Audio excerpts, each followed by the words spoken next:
ก็เพราะว่ามันเกิดก็เพราะว่ามันเกิดโอ้ขอบคุณค่ะฟ้าสุขภาพแข็งแรงชุ่มชื่นหัวใจเป็นที่สุดเลยนะคะ กับบรรยากาศวันสงกรานต์ค่ะ ที่บ้านแม่ชมกับป้าโนอตค่ะน่ารักและอบอุ่นสุดๆเลย วันนี้นะคะ คุณแม่ชมพาน้องเกลพี่สายพี่ยุนะคะไหว้ขอพรจากป้าโนอตค่ะ มีการให้พวงมาลัยด้วยนะ อบอุ่นหัวใจมากๆ ภาพที่ออกมาก็น่ารักแบบสุดๆ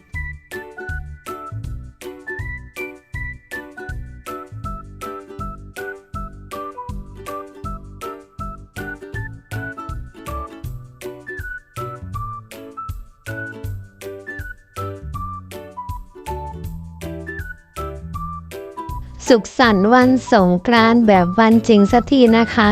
13 เมษายนค่ะ หลังจากที่น้องเกลของเรานะคะ สุขสันต์วันสงกรานต์ล่วงหน้า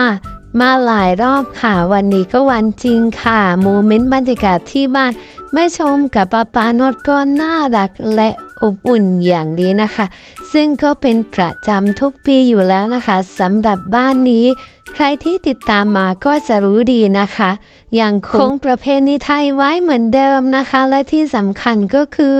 พี่สายพี่ยูน้องเกลน่ารักสุดๆเป็นที่รักของทุกๆคนแบบที่เราเป็น